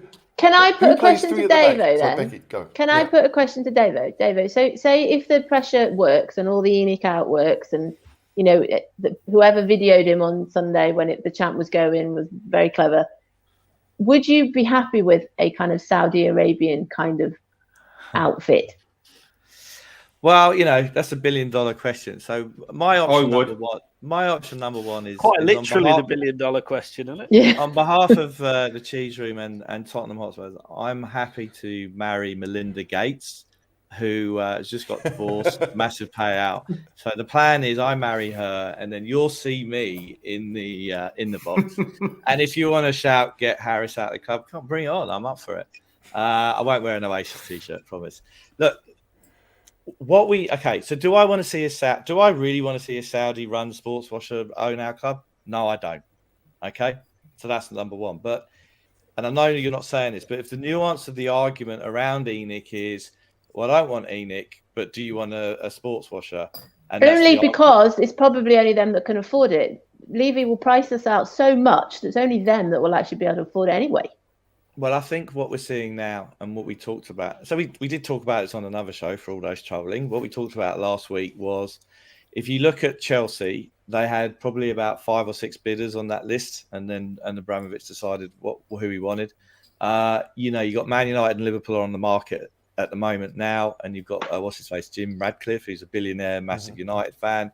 So we know that to us, the lay people, there's more visible market of consortiums and this, that, and the other who want to buy football clubs and see the branding of the Premier League around the world and the attraction for it. So who would I want to see buy Tottenham? Either a consortium of people who are willing to invest in the club, who the preference, the number one would be they are Tottenham fans. They are obviously got deep pockets and want to buy the club, invest in the club. And I'm not looking like Ronaldo on 350 grand a week or anything like that, but recruit proper people, have an infrastructure and organization where at the top you challenge each other, and that's how a good organization works. South Korean sovereign wealth fund, that'll do me. The human rights is all right, I think, and that'll do. A sovereign wealth fund of a state that has a democracy, that'd be good. But that's the thing though. And this is where we get to. But this is where we get to the debate, right? Because if you look at Newcastle, and if you sit down with the Geordies now on the whole and say to them, are you concerned about your ownership as for the first time in a long time, you're in for a really good shout of top four, maybe winning the league and winning a cup? I suspect the answer, sadly, is going to be they're not Don't that care. right, and that's a sad state of affairs. And don't get me wrong. Yeah. You look at the Qatar World Cup. I mean, They were wearing traditional Arab dress when they took up. The supporters were. I mean, I know. I think you have to bear in mind that the average football fan doesn't really have that many moral standards in his compass. No, well, that's about what happens on the pitch, mate. Just want to win, don't they? But that's the reality of the situation. Yeah. We all love the club. We've all come from childhood experiences, whatever that gets us to that place in North London as much as we can or as little as we can. That gets us walking away from that ground feeling on top of the world or bloody awful, which we do at the moment. And believe you me, I was very annoyed yesterday all day long. And you just want someone who's going to run the club, who's got some intelligence to hire the right people at different levels of the club to make it a success on the pitch. And what troubles me about our ownership is on the 2 or 3 occasions we've had a real opportunity to kick on, we haven't taken that next step and make that investment. And that's what frustrates me about it. So in answer to your question, no, I don't want a sports washer to own our club. But at the end of the day, we just wait to see what comes in because it doesn't look like they're going anywhere soon. Yeah, and based on, I saw one of the comments came in about this kind of American NFL thing. That's where I see it going. Because like, as far as the ENIC are concerned, that NFL link is a massive bonus and it will bump up the price of the club because the NFL make billions every year in TV revenue, right? So just having that there, whether it's a music venue and all the rest of it, like it, to me, it's only really viable to be sold to an American. I don't see anyone else thinking, oh yeah, that NFL is going to matter, but it matters to ENIC because it will bump the price up. So yeah, to me, it has to be an American. But the idea that an American will come in and you know what, I'm going to go and get the best director of football money can buy. Well, who is that? How are they going to know who that is? It feels like it feels like you're just hoping and praying that they're going to. I mean, because the guys at Chelsea they've decided that they want to kind of have a Red Bull Leipzig kind of model. So they've gone and got, I think his name is Chris Vivel, he was at Red Bull for a while. They've looked around the football world and thought, who has a track record of doing what we want to do? Well, the Americans are going to do the same. It's not as if we're going to come in and say, right, Hoddle, he's Spurs, we'll bring him in. Because that would make no sense. Like what we did that once before. What are they trying to do? Like if they come in and buy Spurs, do they want to again have a group of football clubs around Europe? Are they going to try and start a Red Bull style? Nobody knows that, and it's just like the idea that someone else is going to come in and say we're going to get the best there is. When who is that? No one really knows. Like, rightly or wrongly, ENIC have tried to do that. They have tried to do it, and they've been wrong plenty of times. And it feels like the couple of times they were right, it was the second choice who just happened to be there. They're like, okay, we'll go with you. No Spurs fan was truly enthused about Pochettino joining. Southampton had come 8th, right? Like Spurs fans wanted De Boer more than they wanted Van Gaal. So it's a weird thing that who would you pick, right? Like if it's me and I want a project manager, I'm looking at German football because a lot of the young managers are there, and I feel like German football and English football kind of correlate a little bit. I see similarities there. But if you look through the English leagues, who's the up-and-coming young manager? Like, had Spurs gone for Eddie Howe instead of Conte, there'd have been riots because he got relegated with Bournemouth. Like, it's all. Like I don't know if a new owner is going to come in and be able to make better choices. You hope they will, but I don't see it as being a guarantee.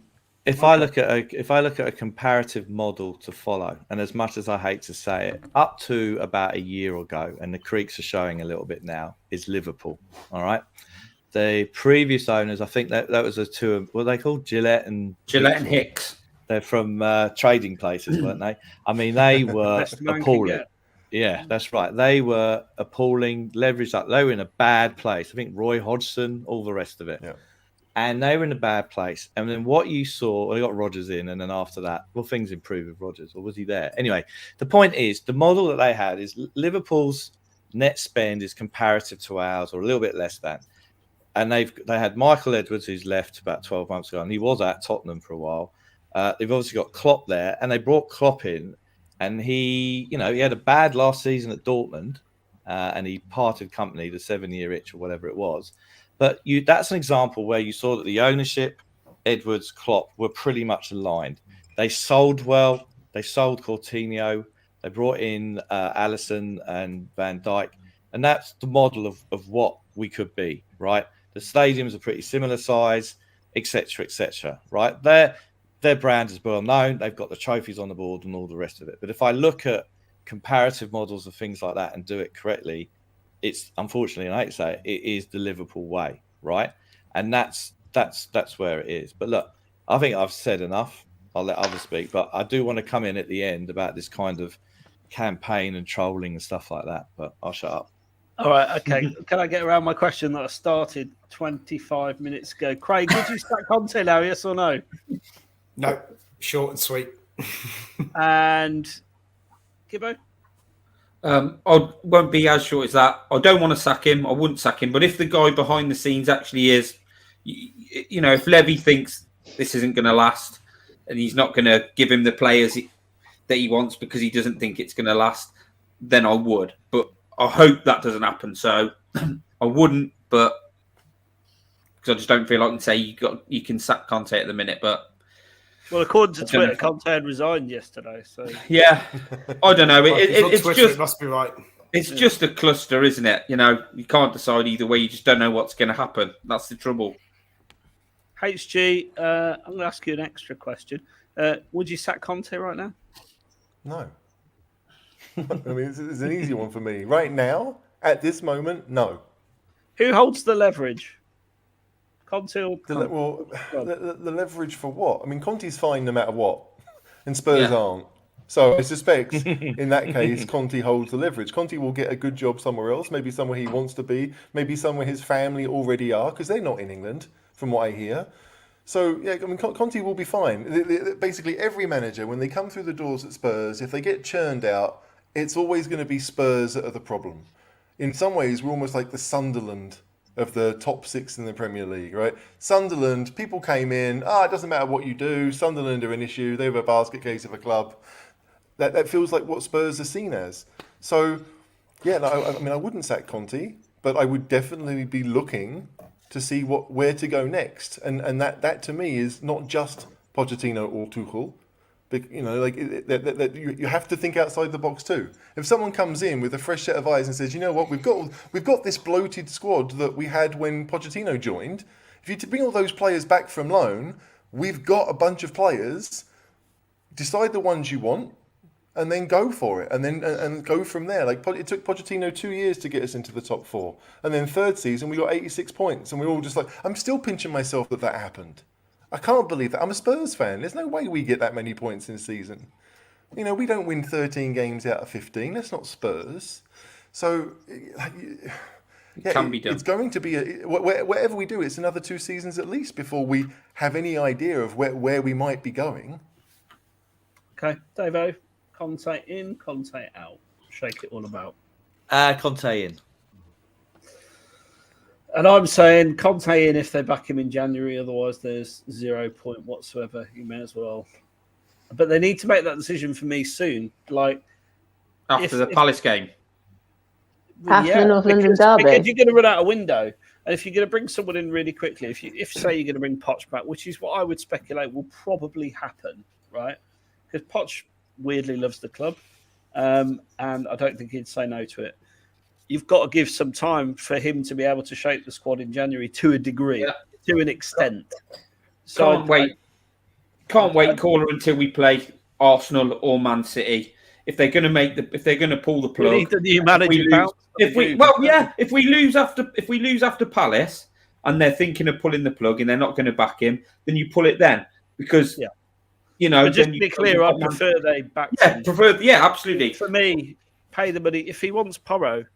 pay the 40 million. Find a way to do it. Just pay it. We pissed around too much in the past. Right around the panel. ENIC in, ENIC out, Becky. Same sort of answer, really. Right this second, they're in.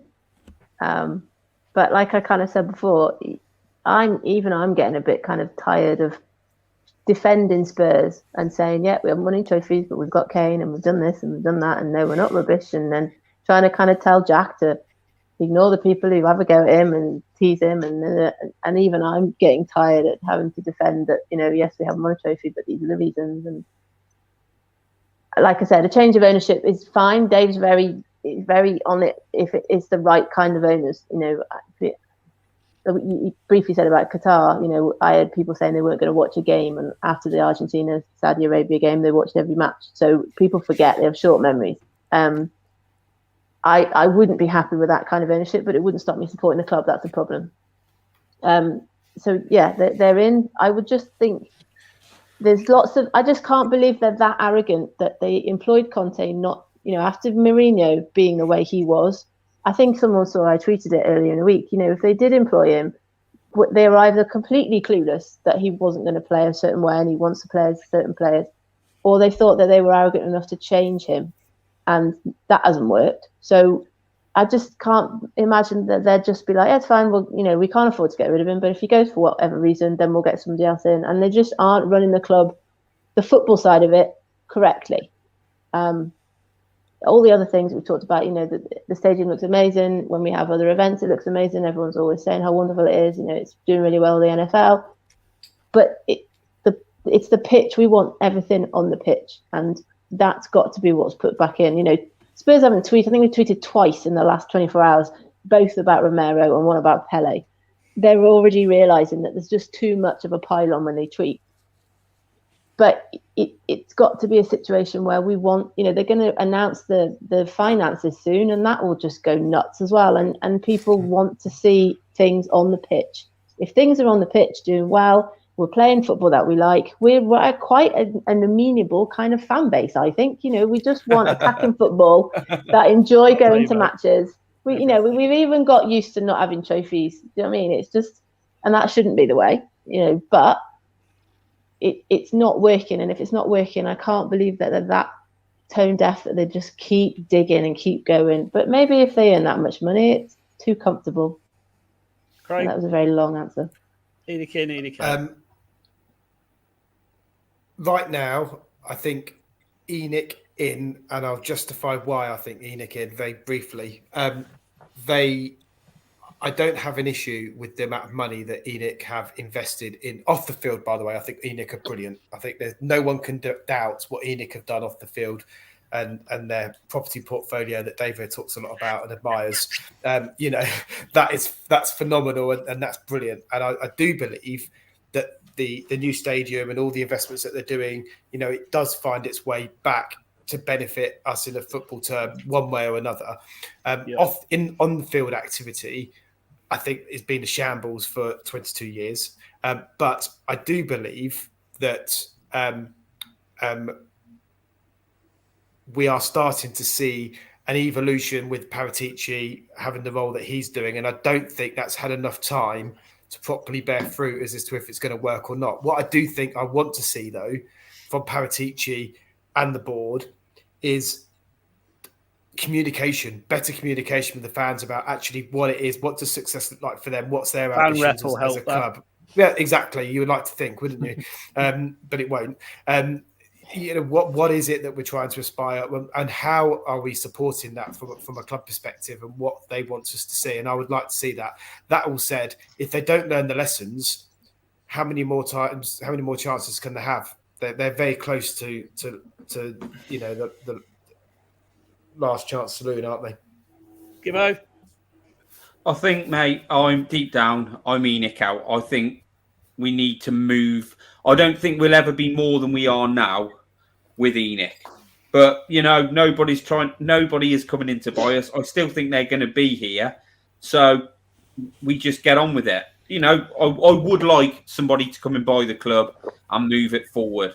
So in that respect, I suppose I'm ENIC out. But, I'm also it's wasted energy getting involved in shouting ENIC out or blowing up balloons and stuff when they're just not going to go. I'd rather just get on with matters on the pitch and see us, then make a decision.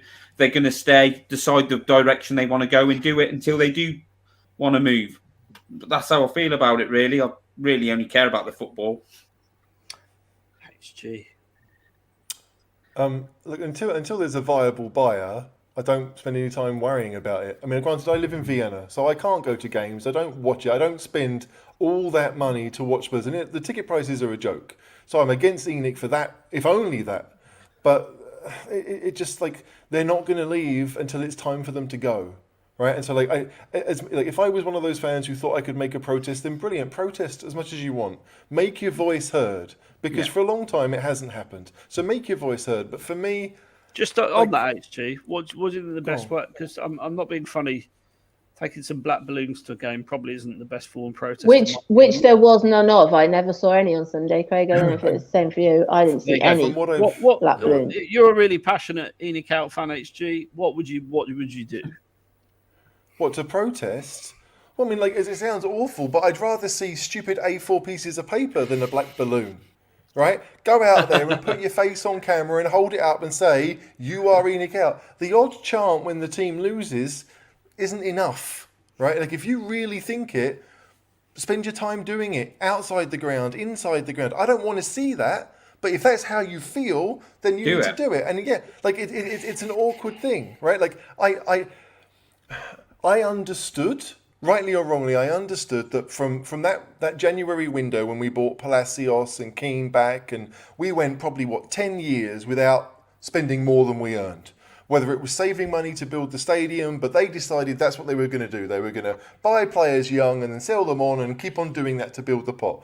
And mostly we were successful in that regard, even if the football got better, not as good as we wanted, but the football certainly improved as well over time because we bought good players. We bought in Bale and we brought in Carrick and we brought in Berbatov and we made a buttload of money on those sales, and then we reinvested it to try and build the size of the club. Once the stadium is built, right, and we've seen that in the last few summers, the last few windows, we have tried to spend, and yet now we're waiting to see these results, from the one season, the full revenue of the club. We know what they're going to show. And hang on a second, caller. But the good thing is, it's a revenue without European football, because the Conference League gave us, pocket change last year, right? So it's basically, this is what domestic football brings in for Spurs, and that's going to be your baseline from now to whenever. Right? Because anything we get from the Champions League this season is a bonus. But you know from ENIC that that's what they will do. They will base it on the domestic revenue, whether it's from concerts or whatever. That's going to be what they're going to spend the money on. And what do? How much? When these results come out, we will see how much we currently owe on players that we have that are registered as Spurs players, that maybe they're not in N17 right now, but they're still Spurs players. We will see what there is, and we will have a better understanding of what money there might be. Now, I don't have the money that ENIC... No, I mean, I don't have the money that ENIC does. So, this 150 million, that the injection they put in the summer, had we done that in 2017, brilliant.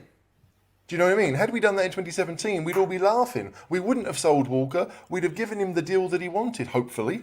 Right? Or we'd have kept him around anyway. Doing it now, that really does feel like 5 years too late. Right? So it was almost harsh to hear. Yeah, yes, it's great. They're finally putting money in.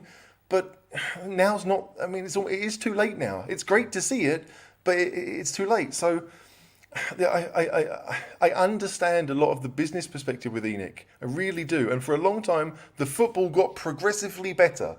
2017 was the peak. 2019 in the Champions League final was a fluke. 2017 was the peak.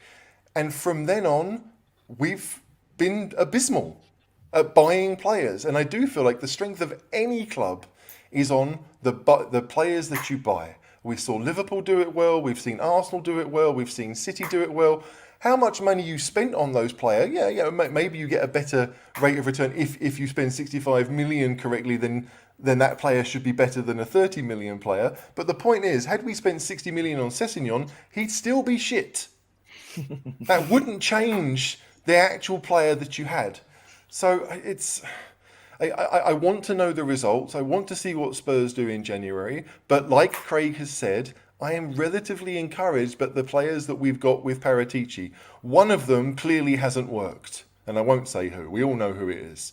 But everyone else has performed a job that has helped the club. I do believe that. And if we can continue doing that, then the squad should improve. Dave, I know what you're going to say, so I'm not going to bother with you. No, go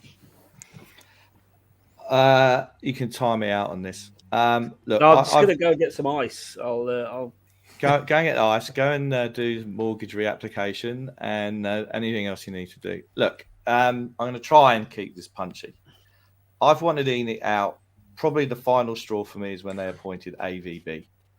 Okay. Now, I wasn't a massive Redknapp fan, and he blew third place. It's not a question of, I got unlucky, Chelsea won the Champions League, bollocks. He blew third place that season. And when they appointed AVB, that for me was the final straw of bringing in someone who failed so abysmally at Chelsea, and we bring him in at Tottenham. And for me, I thought, I'm done with this. I think the Poch era, the opportunity was there because City and Chelsea were in transition for 2 seasons. Liverpool were behind us at that time, and that was the time, as you said, to kick on and invest and get to where we are.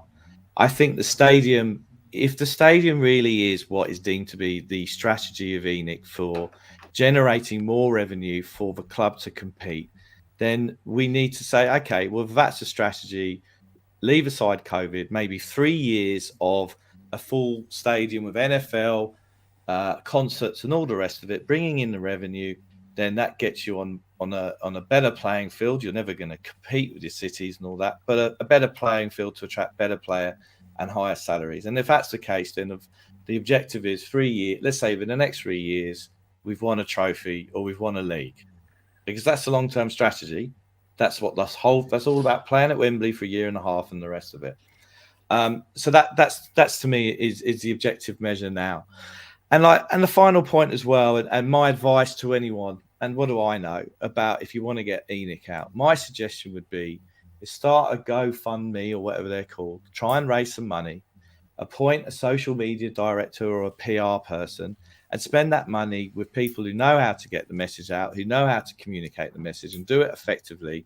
And by that way, you are going to get it more into the mainstream media and make it more of a discussion. Because I believe still that the mainstream media, your Skies, your BBCs, think that Levy is a shrewd businessman who's built this training ground, who's built this stadium. What's possibly going wrong at the club? They've no idea.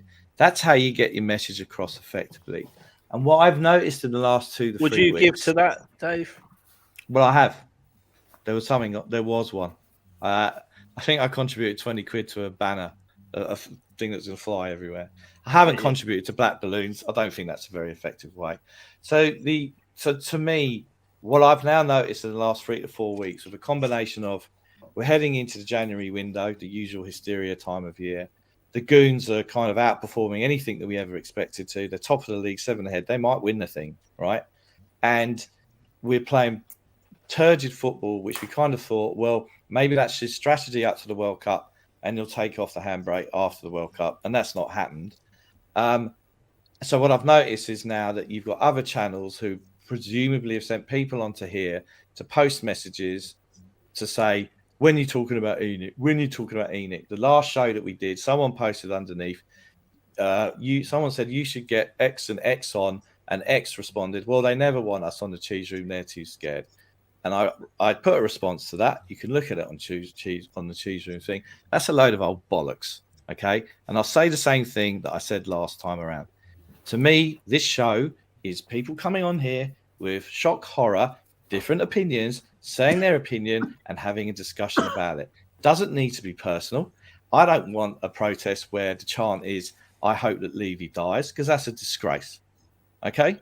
And another channel that was very popular, who helped facilitate that, then go off to the Spurs social media day and prance around the pitch as invited by Nike and went to the club and all the rest of it. If you're going to facilitate your demonstration, stick to your guns.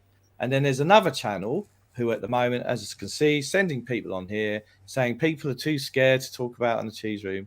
As I said, this is a discussion. Levy out. Yeah, I am Levy out and I'm ENIC out. But to me, I don't particularly want to talk for 5 hours about Levy out. It doesn't make it very interesting. I'd rather talk about the 90s. And that's what I'm going to say. When you And were that relevant. was shit. Yeah. The music wasn't. No, football was. And my view is I would like ENIC to leave and someone wealthy enough to invest in the club to buy it. That is my view. Do I think Anyone? Yeah, I'll take anyone right now, to be honest. I'm sick. My entire life, Spurs have been shit, pretty much. Like, my entire, not my entire life, because I was born in the 80s, but my entire Spurs from 1990 onwards, we've been shit. We've been terrible. We were terrible under Sugar. We were terrible in the 90s. We're terrible up to Poch era, really. Let's be honest. What would your view be on ENIC selling their share, Levy keep retaining his share, staying as chairman with bigger backers or new backers? That's a difficult question. Do you think Levy's the problem, or do you think ENIC's a problem? I guess is my question. I think because I know we interrelate them as the same thing, but they are. Well, here's my view. Take it or leave it. I think that Levy does give a shit about the club. I think he actually does see himself as a fan. I think, as HG said, he's pretty clueless about football, if I'm being really honest. I think he is a good businessman in terms of he'd get a job working for my employer because he's brilliant at managing cost, right? So from a sense of building the infrastructure, yeah, well done. You've done a great job. You've done a great job. My view is that ENIC do not have the will or the money to invest that heavily in the team to make us champions. And I would like to see us win the league before I die. I'm 40 years old. I'm 40 years old. Hopefully I've got another 40 years left in me, but who knows if I keep drinking. So in reality, I don't think that's going to happen under ENIC because I just don't think they've got deep enough pockets or the will to do it. And I think the model they've tried to adopt, firstly, there's the point of them taking 21 years. And I could talk about that for a long time because in the whole course of football history in the last 21 years, the landscape has completely changed. So it is not the level playing field it was in the 60s and 70s and the 80s, arguably. So it's a completely different scenario now in terms of having nation states running clubs, right? It's harder to win now than it probably ever has been at any point in the Football League's history if you don't have a billionaire who's going to spend shitloads of cash on the team, right? And we don't have a billionaire who's going to spend cash on the team, right? So for me, I would like to see that. And that was a very long paper round, trust me. But I did have a paper round. I was working since the age of about 13. Chimney sweep in the winter, yeah. Exactly right, yeah. Shine your shoes, governor. So I would like to see that, and you know, does it bother me where the money comes from? Yes, but sad truth is, I'd probably be a bit like the Newcastle fan. Shame on me. Actually, I want to see my club win something. I'm with you, mate. I think the numbers when they come out in the financial reports will be very interesting, and we will do a special show all about that, breaking it down in an expert way that actually only we probably can because we have the people and the know-how to do that. And none of us, by the way. None of us. Right? No. I can read accounts, but we've got an actual accountant who's very well. Hang on. I'm not putting myself in that bucket. No, I wasn't putting you in that bucket. Don't worry. So I think it would be interesting to see the accounts, and because everyone gets frustrated. I could talk about this all day. ENIC out. I could talk about it all day. Everyone gets very frustrated with ENIC, but they don't really understand the financial situation of the club, and nor do we right now at this point. And I would like to see those books to understand, okay, are they just being completely frugal? Because to me, we've spent plenty of money in the window, but the bigger problem for us is the wage budget, which no one talks about really. So I don't think what we've spent on transfers is a massive issue. I think who we've spent it on is an issue, absolutely, and our recruitment's been piss poor, but we don't pay top wages. So actually, that to me is a bigger problem. Wages are a far bigger problem to me than upfront transfer fees, and I don't think there's enough attention given to that. I think that, like, was it the last couple of years, the financials have come out in November time, and because everyone was losing money, it didn't matter, right? It was all, oh, how much did you lose? Oh, I lost. Oh, you really, we did well. Like, that was how it was. But this time around, everyone knows Spurs will have made a profit. Based on the revenue that we got, we will have made a profit. And so maybe, and I mean this nicely, I suspect ENIC are smart enough to think, you know what, let's wait till February, till March. Let's not do it before the January transfer. I don't think they have to do it till March. Yeah, well, there you go. They can publish any time now, but the end of March is the deadline. So it would make sense, really. If you don't want people to know how much money you've got, it would make sense to wait. And, like, as fans, I mean, those of us that understand that ENIC have always been like this, they have basically spent what they've earned until COVID, right? And then COVID kind of changed it all a little bit. But we are waiting to see. Clubs are probably waiting to see. Spurs are a top 10 club revenue-wise. So there are clubs around Europe who will look at Spurs and think, we can get money from them. They can help sustain us, right? And the Premier League does kind of sustain a lot of the other leagues right now. So Spurs being, I mean, there are only 6 behemoths. Like, Newcastle have money, but we all know that it's coming from various sources, and FFP and all the rest of it will take charge of that. But pretty much there are 6 or 7 teams in the Premier League that can go out and buy players. And that's excluding ones like West Ham, who do spend more than they have. And the teams that do have a wage ratio of like 85-90% that are completely leveraged into staying in the league, that is the big thing. Spurs aren't like that. Spurs aren't worried about relegation. They are worried about, really, ENIC are worried about using those resources effectively, and they don't want to get screwed, and they don't want to make the mistakes that they've made over the last, certainly in 2019. I still think we're paying for those mistakes more than anything else. That's been the issue. I suppose I want to see what our wage percentage is as a ratio of turnover versus the other big 6 clubs, and my expectation would be it would be bottom of the big 6 clubs. Yeah, but I don't think it's that much lower than it was. It used to be a lot lower, but I feel like because Liverpool's revenue has gone through the roof, United's revenue has gone through the roof. So like these teams are making more money, and like wages have gone up, but United aren't spending 500 grand a week on Paul Pogba anymore because he's gone. So there are those. Like I said previously, the biggest issue we've got in terms of paying more wages and signing players is the deadwood on the wage bill. But my argument would be that you do have to speculate at some point. You can't afford to let the performance drop off that low and finish way out, potentially outside the big 6. That's where we're heading right now if we're not careful. And because of the rise of Newcastle largely. And I do feel that I would want to see us pushing that wage percentage up. But equally, we're not going to spend 200, 300 million pounds in a transfer window.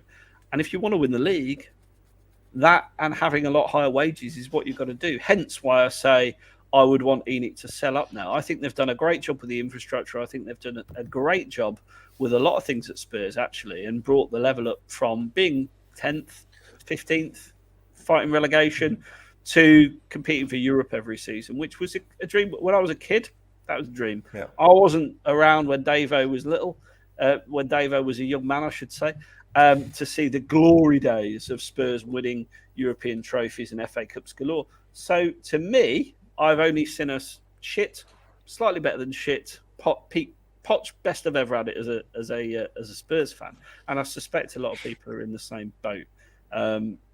I think the accounts will be really revealing because you'll see what the wage percentage looks like. You'll see the stadium for the first season will have a full season's revenue, etc., etc. But I still don't think it'll be enough to compete with the really big boys unless you invest really wisely in players, which we haven't.